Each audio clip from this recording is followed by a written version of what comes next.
Before we begin, I would like to acknowledge that UBC Career Center and UBC's Vancouver Point Grey campus are situated on the traditional, ancestral, and unceded territory of the Musqueam people. Today, you may be joining us from many places with many different histories, and you can learn more on the traditional owners of those lands at native-land.ca. And again, we'll share that link in the chat for you. You should be able to see a QR code on your screen in a second and a link in the chat. Please take a moment to either follow the link or scan the QR code and check in. Let us know that you're attending the event. My name is Amir Hariri. I'm an employer and alumni engagement advisor with the UBC Career Center, and I'll be your moderator today. Whilst in our event space, I would like to remind everyone that all members of the UBC community are expected to uphold a respectful environment in which civility, diversity, opportunity, and inclusion are valued. At the UBC Career Center, you will find our Work Learn program, our career development coaches, virtual workshops, and online resources, as well as the employer and alumni team who create opportunities to engage with employers and professionals through career fairs, employer info sessions, and our Careers Online job board.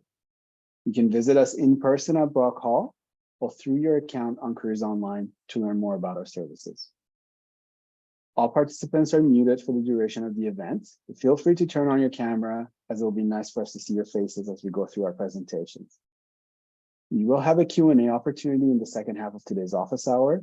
Some of you have already sent us your questions, and I'll make sure to get to those as we go through our question period. You're welcome to either send us your questions through Zoom chat once we start our Q&A, or you can just use your mic and camera to ask your questions. Please raise your hand and I'll tag you and you can jump in and speak to Prajju. Please keep your questions short and concise, as it will provide us with an opportunity to answer more of them. Okay, I'm now happy to introduce today's speaker, Prajju Mantha. Prajju is originally from Seattle, Washington. She graduated in 2020 with a BA in political science and a minor in commerce, and currently works as a Senior Sales Operations Analyst for Dell Technologies. Her current role involves supporting Dell's federal sales team in their large order sales to federal customers, fulfilling orders, and providing status updates and ad hoc reports across cross-functional operations teams.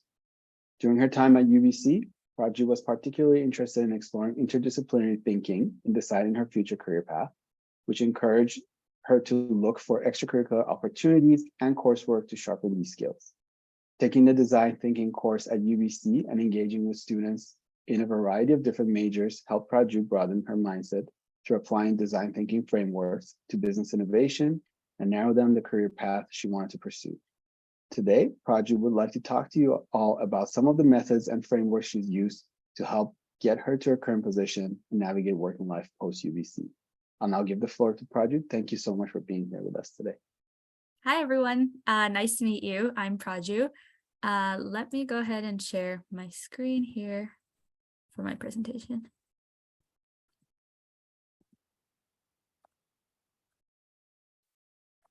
So just a little bit of an overview about myself. So I'm Prajju.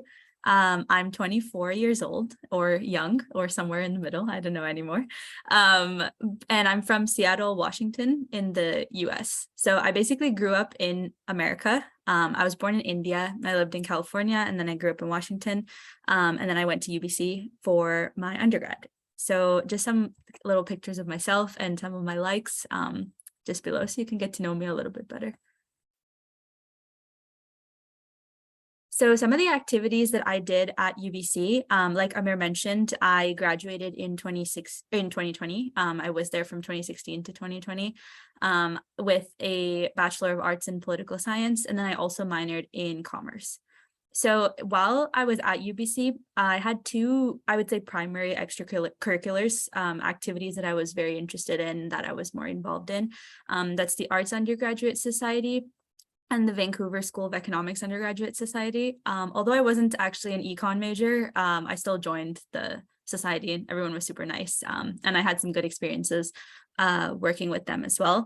And my time during these activities, during these activities, I mostly helped out with like first year committee, so organizing events and chairing events, and then afterwards just little logistics and operations planning events for the two different departments. And then for my secondary extracurriculars, I also was in Enactus, UNICEF, and Circle K International. So that's like a snapshot of my history at UBC, I would say. So the activities I've been doing after UBC, after I first graduated from UBC, my first job was, it's called an inbound success coach. So it's essentially an entry-level hybrid sales and services role. This role was interesting because there was a lot more emphasis on coachability and a willingness to learn rather than students coming out of a specific major to be prepared for this role. So it's an interesting kind of entry-level role into the tech industry.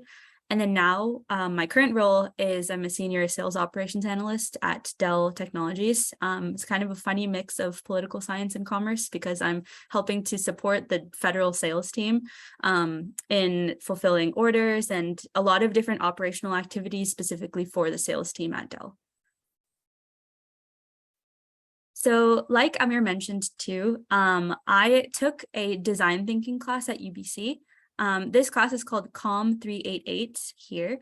And so essentially what design thinking is, if you're not aware, is making sense of data by organizing it into themes and patterns with a specific emphasis on different areas. So for example, problem solving being an iterative process and not necessarily a linear process. So if you have a problem and you want to come up with a solution to the problem, you don't just go from step A, which is having the problem, to step B, which is like being complete, coming up with a solution to the problem. More so a process that you iterate on where you get to a solution. Maybe it's not a solution, you come back to the problem, you redefine the problem, kind of like you jump back and forth between different areas so that you can essentially arrive at a conclusion that is a little bit more thought out and requires more different types of thinking to reach that solution that might not have been possible if you just jump directly from the problem to the solution. In addition, it's about reframing problems and questioning biases that may be present that could help you to get to an alternative solution that might not be possible if you followed in a certain direction. And then finally, to observe the intersection of different disciplines to explore unique solutions. So this class, COM 388, you don't need to be a commerce major. It's available to students from any discipline as long as you're in your third year at UBC. There's a super interesting class. It's a studio-based class as well. So it's essentially a smaller setting. A lot of different students from different faculties were in this class. So a lot of my classmates weren't necessarily from arts, or they were either in arts studying different majors than I was, or in different faculties like engineering and business. And so the whole idea of the class is to have people from different backgrounds come together. So when you're thinking about problems and problem solving, here, then thinking strategies and design processes applied to business innovation in different sectors, people have different backgrounds that they can come to the table with, and then we can learn from each other too. So it's a very interesting, different course than I took from any of the other courses at UBC. So this actually helped me to think a little bit about a different framework for what types of jobs that I wanted to apply for after graduating. So the 3 points that I mentioned before, I started thinking about them in a different way, applying them to myself. So for example, thinking about problem solving as an iterative process, I think before this, I was definitely guilty of falling into the trap of thinking, okay, my problem is I would like to get a job, and how do I just approach this problem without really thinking about different ways that I could maybe think about the problem. So for example, thinking about what is my game plan from now until a certain amount of time, and then at that point in time, reevaluating, figuring out what worked, what didn't work, different kinds of strategies that I thought about that really helped me to look at this as a problem that wouldn't just be solved directly from point A to point B, because a lot of these complex problems aren't necessarily like that. So I think that this gave me a good framework to think about that. And also reframing problems and questioning biases. So a lot of like biases that I had about myself, for example, I would tell myself, oh, I can't do a certain type of job, whether that's because of my background, maybe because of what I was studying. I would just tell myself, oh, well, these types of jobs are just not available for me, so I'm only going to focus on a different group of jobs. Well, really making myself sit down and think like, okay, why not? Why am I telling myself I can't do this type of job? Why is it that I feel that this is not a possibility for me? So then thinking about that a little bit more helps me to think about like different kinds of gaps that were present or maybe not present in the types of jobs that I wanted. So for example, if I told myself, oh, well, I can't do an analyst job. Okay, well, why? It's because I feel that in my background, I'm not able to because I'm an art student. Well, why is that? So I think pushing myself to think about like asking myself why to get to the bottom of a solution, it made me realize like a lot of the misconceptions that I had were me just telling myself that this. And so any kind of problems or any kind of job that I was actually interested in that I had told myself I wasn't able to apply for whatever reason, it helped me to think about those more logically and realistically. And then also observing the intersection of different disciplines. I think one thing that I had been telling myself when I was looking for jobs was there are only a specific type of job opportunities available for people after they graduate in my particular area of study, which was political science. But thinking about more of what kinds of skills are the jobs that I want looking for, and then how could I bring a unique perspective to that position based on maybe multiple different areas in my background. So it's basically challenging myself to think about the problem solving process in a different way than what I had been approaching before.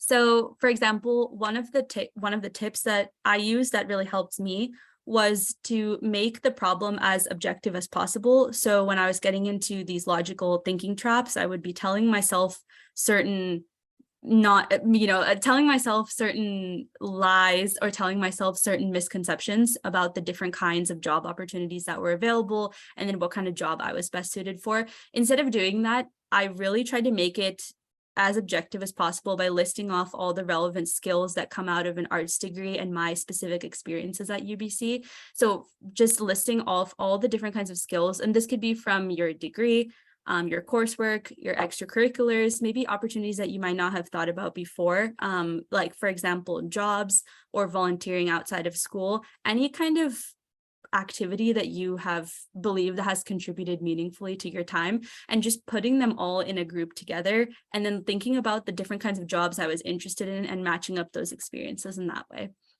And I also was really interested to speak with people to learn about their day-to-day, especially people that were working already, who might have come from similar backgrounds as me. And then one tip that I noticed was that people that are especially 1 or 2 steps ahead of you, so very early on in their process, but just a little bit further ahead than yourself, they can offer tons of specific advice to you because the memory of coming to the position that they are right now, which is just a little bit further than you, but it's very fresh in their mind. And so they can offer more specific advice. And I found that to be very helpful as well.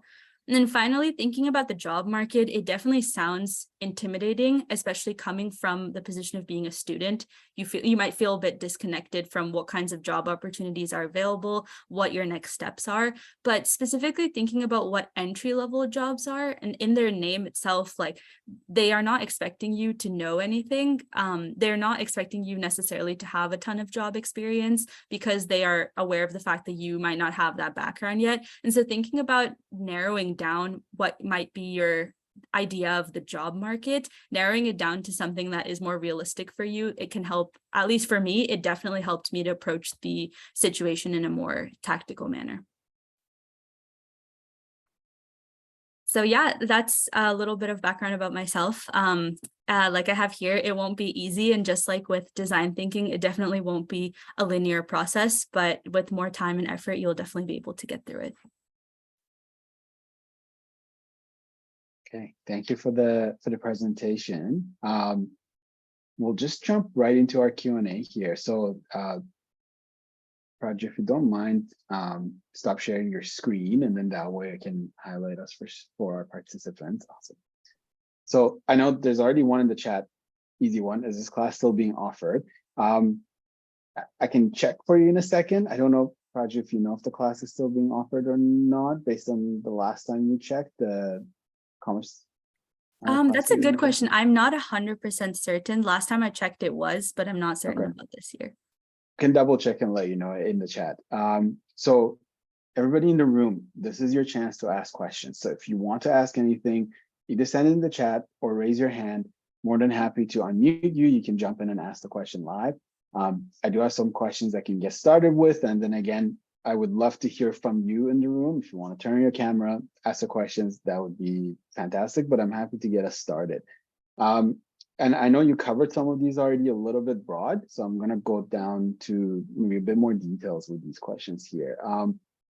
So I guess the first question that came in was, how did you know if this was the right career path for you? Did you know what you wanted to do from the start? Yeah, that's a good question. So I did not know that this is what I wanted to do from the start. For me personally, I was interested in the tech industry. That was one of the biases I will say that I told myself, is that I felt like as a student with maybe a non-traditional background, I didn't think that I had that kind of first step into the tech industry. But I think that in terms of choosing a career path, I more so thought about available jobs within this industry in two different groups. So the first one was talking to people or not talking to people. And so talking to people, I classify as, maybe sales or any kind of customer support or any kind of services types of jobs. And then not talking to people, maybe more marketing or more business operations, kind of more behind the scenes work. So I think that was also very helpful because I could think back to my activities at UBC. So what kind of activities I was interested in, arts and being in undergraduate societies, there was a lot of talking to people. So I thought that it would be a good way to get some experience into that door. So to answer your question, I think that I didn't know what career path necessarily, but I tried to just make it as simple as possible in choosing the next direction. As a little follow-up, I don't know if you can answer this or not, but do you feel like even now, even though you're working for two different companies and you're working currently, do you know what your career path looks like now, or are you still pretty open to different things happening? Yeah, I think that every step I've taken so far has narrowed me down a little bit more. So for example, when I first started working, I didn't even know anything about operations. I didn't know that it was a career path, what this even meant. The different kinds of opportunities that were available. And then after working in sales, I was able to get some more exposure to operations departments. And then I realized, okay, actually, this might be something that I'm more interested in. Now working in operations, I've gotten some more exposure to even different departments, more so like product, operations, more logistics and supply chain. And so I don't think that I have a clear path charted out, but every step I feel that has brought me closer to the next one. Great. There was a question in the chat. I think you probably may have answered this, but how did you choose your first job and what made you interested in it? I think you just went through that process here. I see, Ariba, you have your hand raised. If you want to unmute and ask your question. Hi, Prajju. It's nice to meet you. I'm Ariba, and I graduated very, very recently in December. And I sort of am from the same background. I did a BA in sociology and a minor in economics. And I sort of have the same biases when looking for a job myself. I tend to self-reject a lot, thinking, okay, I'll probably never be considered for an analyst position that has so many requirements. And while your story is really inspiring, I still wanted to ask how you sort of took tangible skills to not do that to yourself and sort of make sure that you were giving yourself a shot for every position, and how to sort of build confidence in general that, okay, I should be able to do this regardless of my background. Yeah, absolutely. I think one thing that really helped me is sometimes for me, when I was going through these traps of telling myself that I was maybe self-selecting for certain types of positions, I wasn't necessarily considering the other side. Like I wasn't thinking about what the jobs necessarily were looking for. And so one thing that my first job really taught me, where I went into this entry-level job, there was a lot of other students that came from different backgrounds. And I think that one thing I realized is the skills that they're looking for are very readily available for students. So for example, if you have been involved in different activities, or you're curious about your coursework, or you've learned about topics that you're interested and passionate about, those are all qualities that can help you be a really successful first job candidate. And so not necessarily the hard skills. So if you are like a coachable person who's willing to learn, and you're interested about maybe business or whatever industry that you're going into, if you're interested about that and what people do for their work, as long as you can figure out how to highlight those skills about yourself, the rest is coachable. Even if you're looking for a position that's for more hard skills, as long as you're basically putting your best foot out there and being like, hello, I'm a fresh graduate. I don't know everything, but I'm aware that I don't know everything and I just want to learn. As long as you approach it with a different mindset like that, I think that you might be surprised how much those skills are valued. Thank you. I also just wanted to ask if you're okay with sharing your LinkedIn and maybe continuing this conversation, because I did gain a lot of insight from what you had to say. Yeah, absolutely. I would be happy to share my LinkedIn, and anybody, like, you can feel super free to reach out. I'd be happy to talk to you more. Okay, awesome. Thanks so much. Thank you for your question. We had something in the chat, so I'll ask that first. And employee, I see your hands raised. We'll go to you after that. Grace sent a question. Did you have internships, co-op, or even just part-time job experiences before your first job? Yes, so I interned at a bank actually, when I was a student at UBC.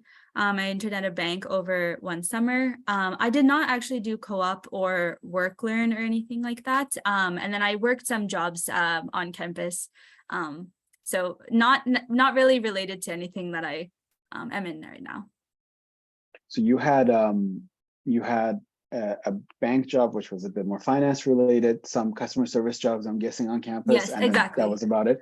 Customer So service. can I ask, and this might relate to a question that Ariba asked a little bit. Did you do a lot of networking? Did you reach out to, because you also talked about finding professionals who are like 1 or 2 steps ahead of you. Mhm. Did you reach out to them? Was it just through LinkedIn? What was that process like for you? Yeah, so I did a little bit of both. I think if you're a student, for example, I think networking in a way, like a soft networking, if you meet other students and learn more about what they're studying, I think that was something that was just invaluable to me. Like even this course, Com 388, it was because I had a friend who was very interested in business, and then he had recommended me this course. And then I thought that it was something that I would be interested in. And then I went to this course and I met like a lot of other students that were interested in similar paths. So I think rather than specifically like going to networking events with the purpose to network, I more so wanted to meet as many different people as I could who were studying different areas of like in different faculties or within arts that were studying different topics than me, and learning more about what they were interested in. I think that personally had really helped me to understand how they were planning, either their future. So either that was for courses, classes, the major, whatever kind of activities that they were doing. Okay, great. Ploy, if you want to ask your question, go ahead. Hi, Prajju. Can you hear me? Yes. Yeah. Okay. To also add on to that questions, I'm curious how you make yourself stand out and what's your approach, because all of your jobs are in the States, right? But we're in Canada, so we're actually competing for all the students in the States already. And also like that we can't do in-person networking. So I'm just curious, like, what did you do?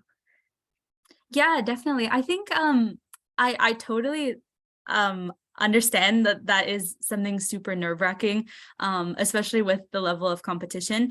I think that personally, what really helped me is actually just moving my mindset away from the idea that I have to stand out or like impress people, because I think that that's really difficult to achieve. It just depends on the people that you're talking to. It depends on so many factors. And so I think that are out of your control. So I think it really helped me to focus on what I can control. For me, what I can control is the mindset that I approach, job application process with, which is just, for me personally, curiosity and learning. Like I want to learn more about different fields. I want to learn more about what these people have studied. If I was talking to somebody else, like learning more about what their day-to-day is, or what kinds of job opportunities they considered, what kinds of careers, industries that there are available for people that are maybe students or people that have just started working. So I think, to answer your question, more so approaching it from an area that feels comfortable to you, as opposed to an area that might feel uncomfortable, which is like maybe impressing another person that you don't know, or trying to stand out among like a sea of people.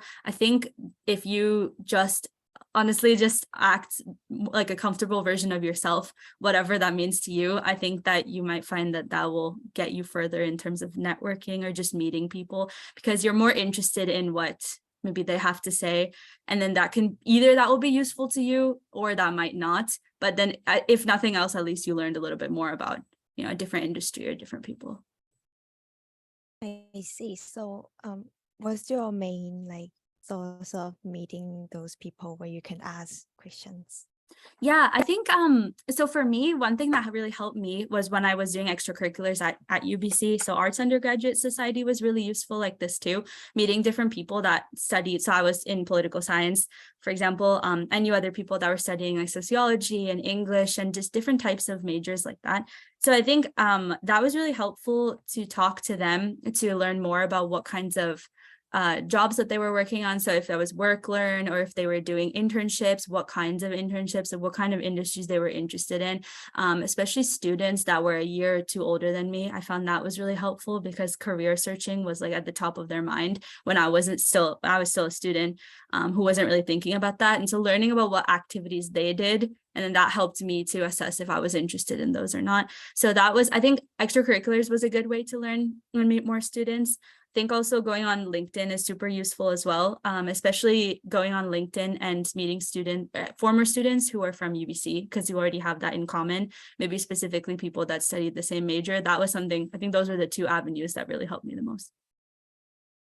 Gotcha. Thank you so much. That's really useful. Yeah, absolutely.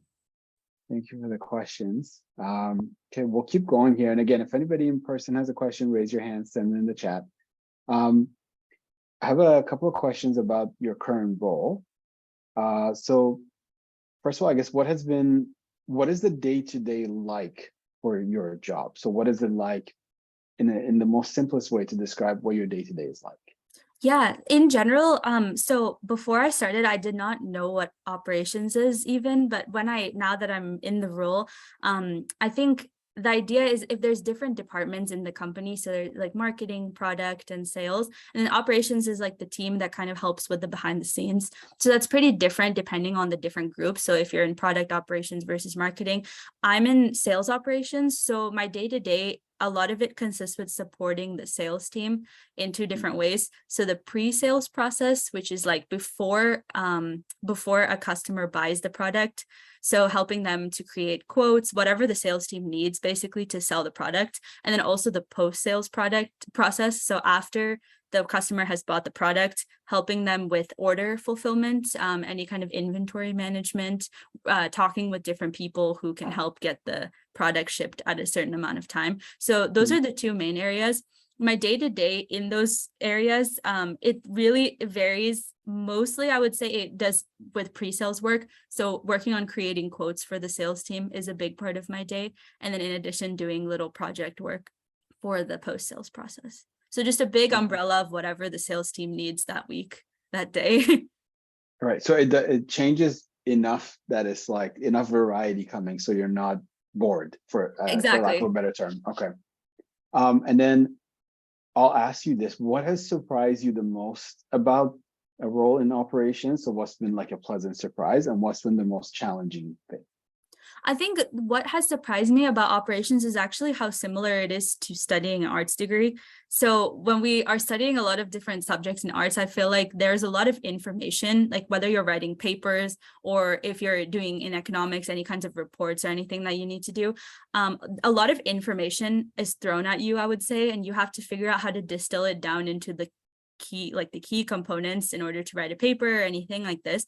I think that actually working in operations is a little bit like that, because there's a lot of different groups that are involved in getting the product from like point A to point B. So you have to figure out how to interact with all of this information that everybody's throwing at you, and then communicate it down to like the barest points, and then figure out, okay, which group should be holding what parts of this information. And then you're basically the middleman between different groups, which I think is pretty similar to how a lot of my political science classes in particular were.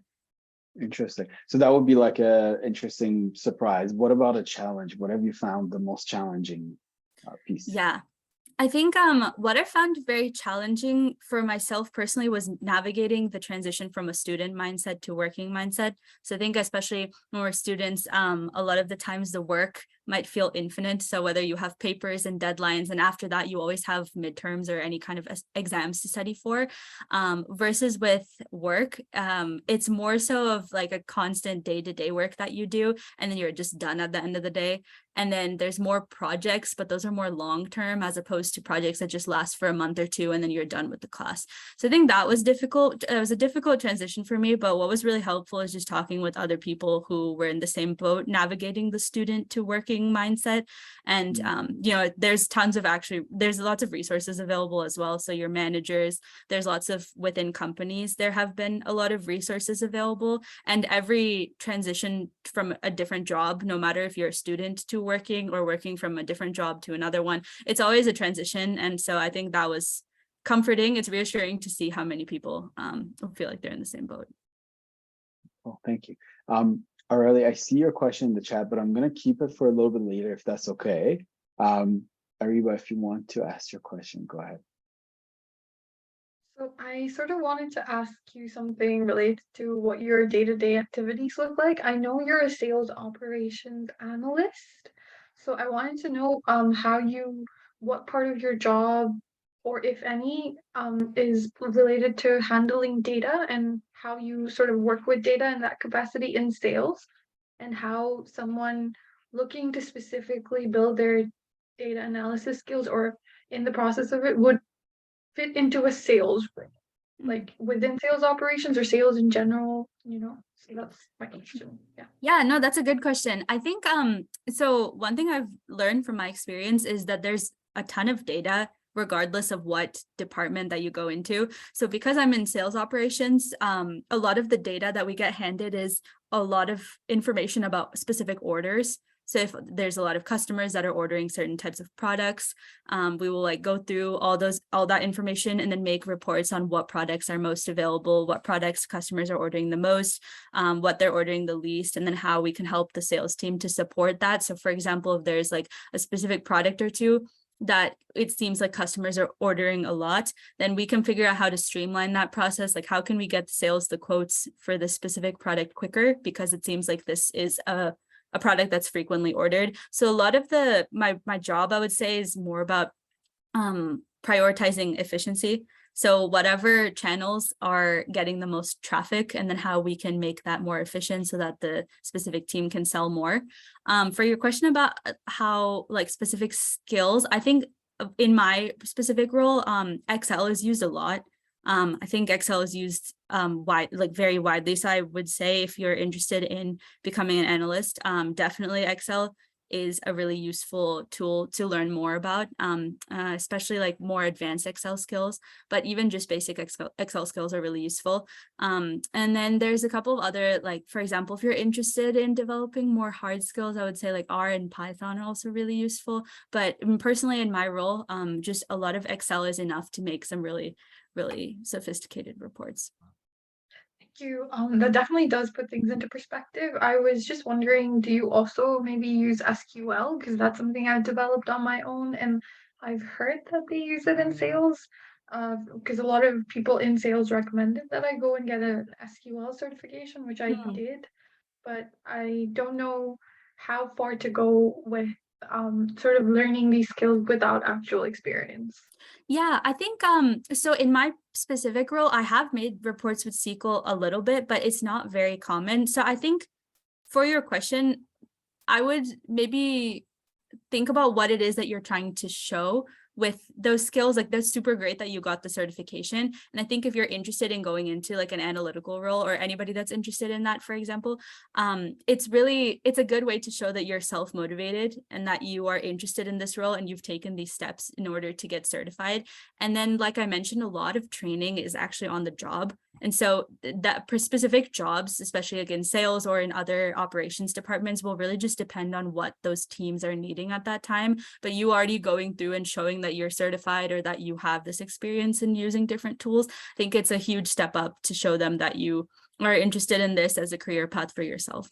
So I hope that helps. I think the main takeaway is that from my experience, different tools are used for different teams, depending on what kinds of projects that they're working on. But like different kinds of SQL reports are always great.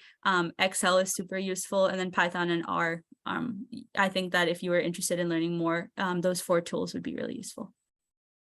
Awesome. Thank you so much. Thank you for the questions.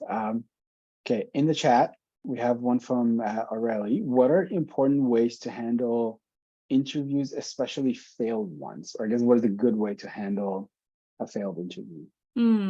It's a good question. I've definitely had lots of failed interviews.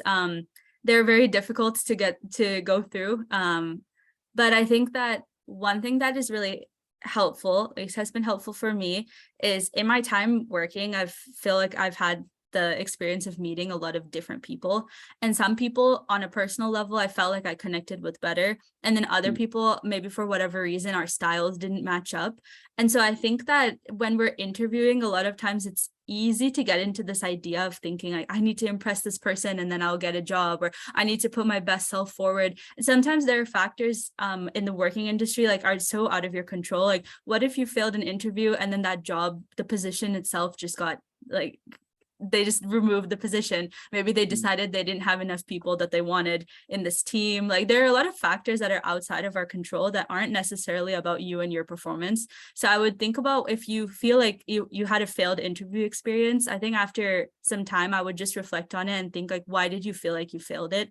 Is that something that you feel, or you feel like you failed it because you got a rejection? Because I think it would be helpful to analyze your own performance and think about, okay, well, I felt like I didn't have answers prepared for these types of questions. Maybe that's something you can definitely work on if that's something you want to in the future.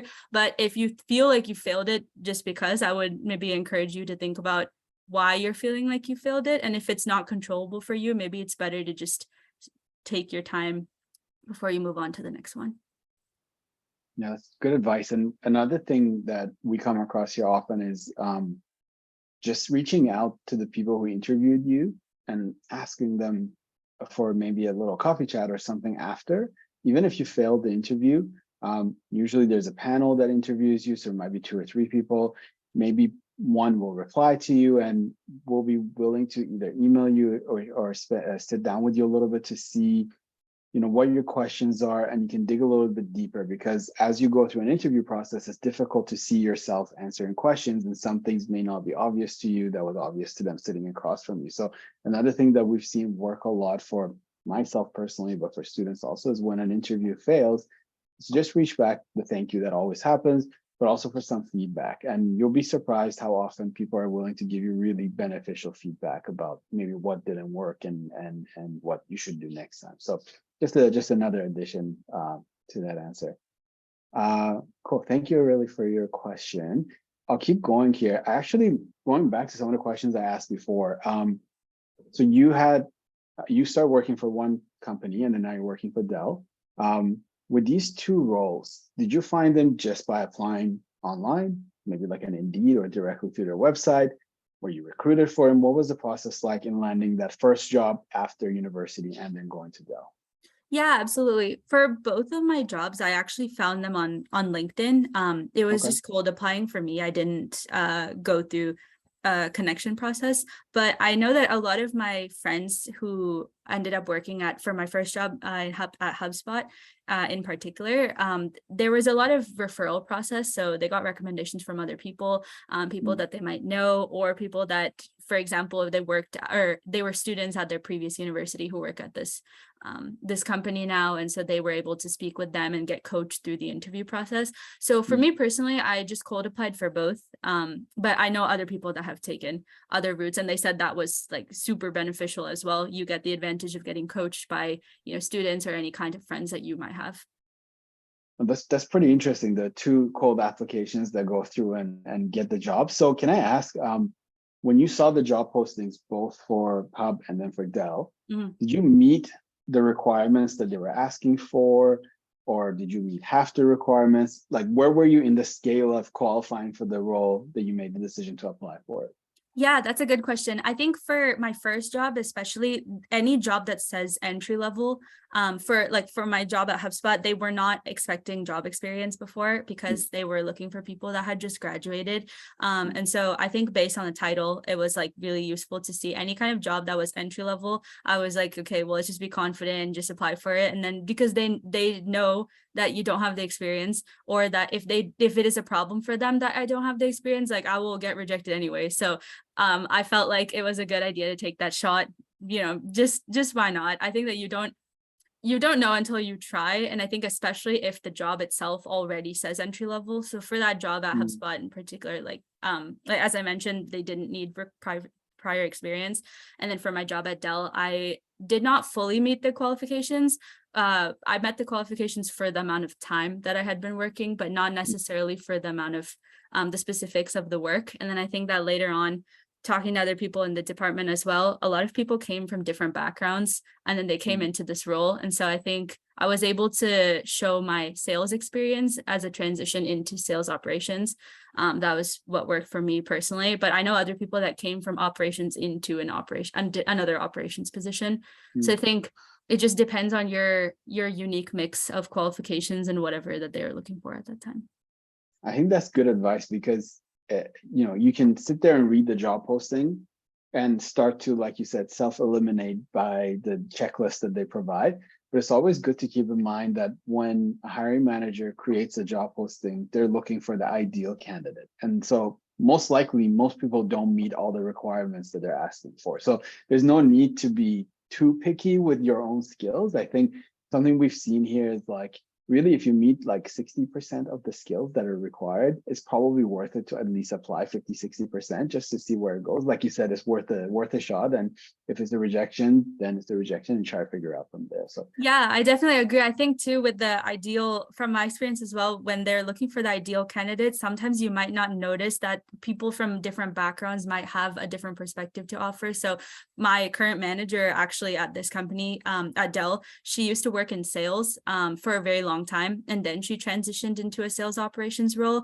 And then she also mentioned that a lot of her colleagues actually came from operations directly. But so even though she came from a non-traditional background, for her, because she had the experience in sales and she was able to use the skills that she learned from her previous positions, she was able to pivot into this direction that maybe might not have been as obvious, especially for the other people that she was working with. So I definitely agree. I think that they're looking for an ideal candidate, but they might not even necessarily know the different kinds of skills that you can offer if you come from a non-traditional background. Yeah, no, great advice. Okay, I have a question that was sent in to us beforehand. Can you speak a little bit about adjusting to various work cultures while working for different organizations? And what about studying and working in different countries? So like you mentioned, you grew up in the States, studied in Canada. What was that process like? Was there an adjustment that had to be made? Yeah, absolutely. As to the different work cultures, so I think that when we're in university, I felt like at UBC, there were a lot of resources in different steps to guide me. So whether those like friends, career center, any kind of coaching options that are available, it feels like there are a lot of different paths to go to look for help or support if you need it. And I was under the impression that when I would first start working, I was kind of going into this like empty space I didn't know about. I wasn't super aware that there was even many opportunities to get support from other people. So I think, for example, the first job that I worked in at a company called HubSpot, it was a smaller software company and it's pretty young. And so there's a kind of general dynamic feel, like everyone's really excited to create something new and make some positive changes in the different departments that I worked in. So I thought that was really, really great. I think that one advantage with that is there were a lot of training resources actually. So adjusting to the work culture was really useful when I was going through my onboarding process. So in that job, the whole entire first month, I was going through a lot of training, which is very similar to school, actually, a lot of training on different products that what the company does, the company's work culture, the different kind of projects that they do. So I think going through that was really useful so I could get an idea of what the work culture itself was, and also a lot of understanding that I was new and that I didn't know what I was doing because I was new and I didn't understand like the different kinds of, I think a lot of the different like avenues that the company was working in. So I think that in terms of adjusting to the work culture, what I would say is like any company that you work in, they'll have a training process and a training program. They'll have a lot of resources for you, like very similar to university actually. So you're not just going in blind. And then same thing when I transitioned to Dell. Dell was very new for me. I didn't know much about the company or specific products that they make or what they do. But then going through the training process again, it helped me to kind of acclimate to the situation. So. Okay, great. I'll keep going with the questions. We have like about 10 minutes left, so I'll just ask some questions. Again, anybody in the room, if you have questions, raise your hand. So I'm curious about daily habits and work-life balance. So one of the questions is about how do you maintain work-life balance? Again, life as a student is very different than life as a working professional. So how did you manage that change? Is it easier to maintain work-life balance as a working professional compared to being a student? What's your experience been like? Yeah, absolutely. I think the advantage with working obviously is you don't have homework. So when you're done, you're pretty much done with your time. I think that one thing that to be honest, this is something that I found personally is just accepting that there will not be work-life balance, at least for the first 1 to 3 months. When you're going through training and you're learning a bunch of new information, you're meeting new people, there's definitely a lot of information overload. So even though there wasn't homework, when I was done with the day, I was done. I think that one thing that was really helpful for me was to make sure that I was learning as much as I could about the company, about the job that I was in, about the different kinds of people that this new branch had opened up to me. And then also making sure that I was evaluating my own energy. So what I mean by that is the balance was definitely more teetered towards work in the first month or so, but the more time that I was doing the same thing over and over again, I got more comfortable with it. And I'd say after the first, maybe after the second month, I started to feel a lot more comfortable with this new environment, with the people, with the new information that I learned, like adjusting to being a working professional. And then from that point onwards, I was able to kind of find myself again. So I think honestly, one piece of advice that I have is I really don't think that there is a balance from the get-go, but that's like a good thing because then you can work on it over time and you'll be able to adjust to it a lot faster than it might seem like. So that was at least what worked for me. In terms of personal habits, I think 2 things. The first is to keep learning. I think at school, there's always a lot of new information and we learn a lot so that we can, take tests or for exams or like papers or doing a lot of more research. And so I think continuing the student mindset into work has been really helpful. So if you are like curious, you want to learn about things, you're interested in what other people are working on, I think that only serves to benefit you. And people are really nice and friendly and very helpful when you just go to them with questions like this. So I think carrying over the student mindset is really helpful. And then after you get to a point of balance, I think also just making sure that you still maintain your hobbies and other things that make you a person. I think like person outside of work, I think those actually help benefit you in work as well. So that was definitely a process for me. It was difficult to go through that balance, but I think my long answer leads to a short answer, which is that it will come naturally to you after a very brief amount of time if you put in the work that you need to at the beginning.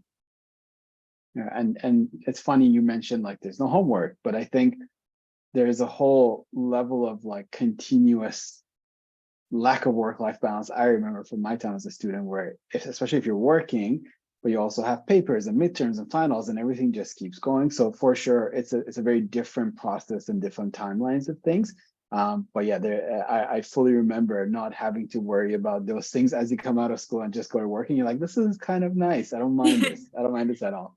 I definitely do think also that just with your point as well, I think when you're a student, at least for me, I felt like out of control sometimes because I felt like there's papers and deadlines and, exams and things that are not really as much in your control. But I honestly found that I enjoyed learning about like different products in the industry and things once I came out because I felt more in control. If I wanted to learn something new, it's because I wanted to, not because somebody is like telling me to or have some kind of deadline. So that was really helpful in that way. Yeah, I agree. Yeah, I agree. We have a question in the chat. What's something you make sure to take away from every job experience? That's a good question. I think what I would make sure to take away from every job experience is the different departments that job touches. So what I mean by that is like in my experience working, I think everybody is doing one job, but you're only one job in this really big line of jobs.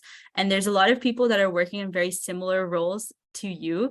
And so I think it's really helpful because it's very easy to get focused in this one thing that you're doing. So for example, if I'm working in sales, it's really easy to just be like, okay, yes, I'm just doing my phone calls, like I'm just speaking with my customers. It gives you a pretty narrow-minded view of what it is that you're contributing towards. But I think speaking with different people that are doing different similarly related things to you, I think is really beneficial because it helps give you a broader perspective and make you feel like what you're doing is actually contributing value. So I think that is something that can be pretty applicable to every job that you do and helps you not to feel like you're just doing your one job over and over again and it's monotonous and you don't know why you're doing it.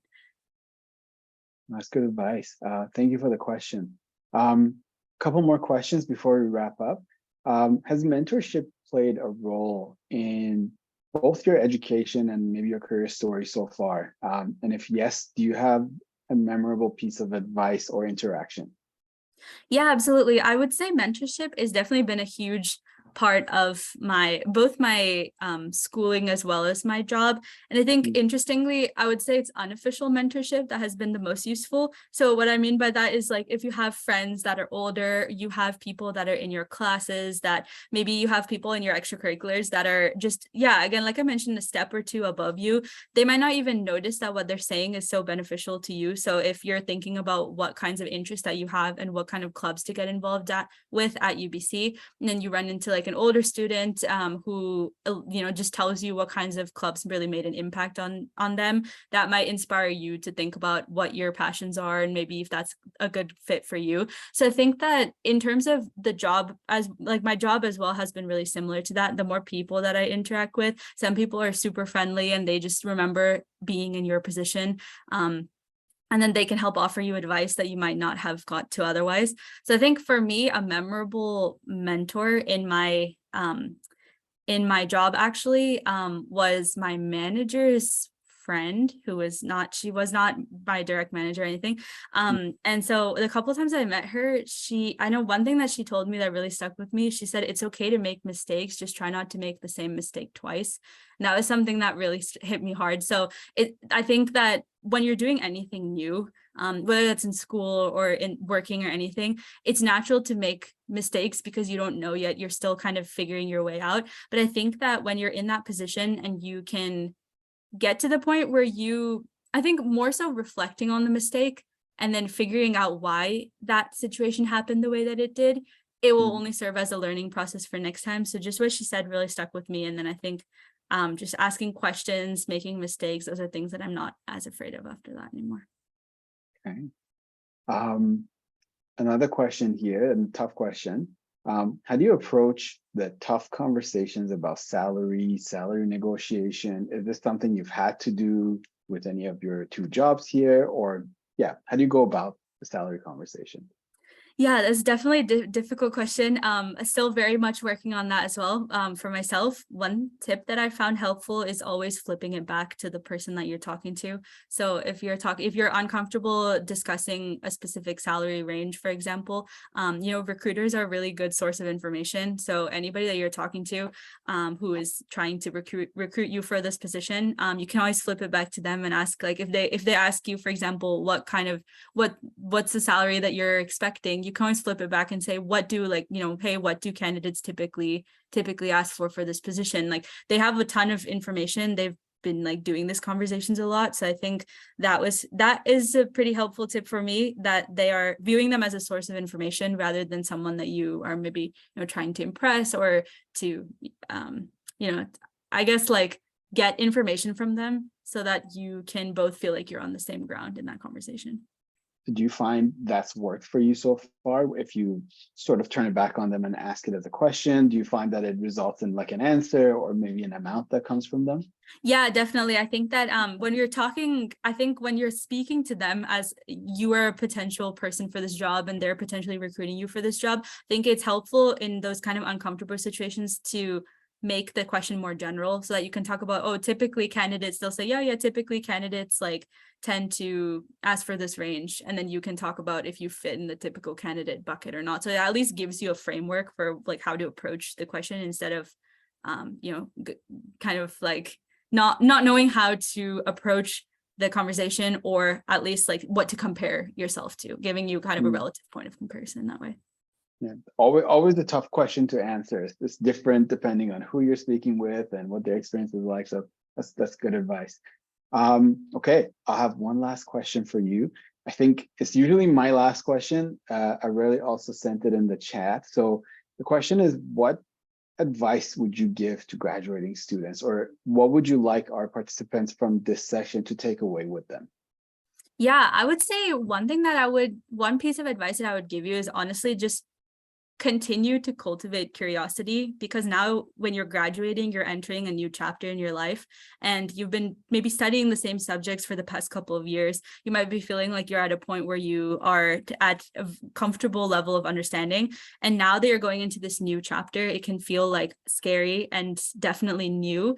So I think really thinking about the skills that you feel like you've brought from your undergrad and then applying them to this new world, because it's really not that scary, and it's really honestly not that different. You'll still have the same people, similar types of people around you, similar resources. Your whole graduating class is going through like the same process. So I'd definitely say continue to be curious, and then use the fact that you're young and you're graduating to your advantage.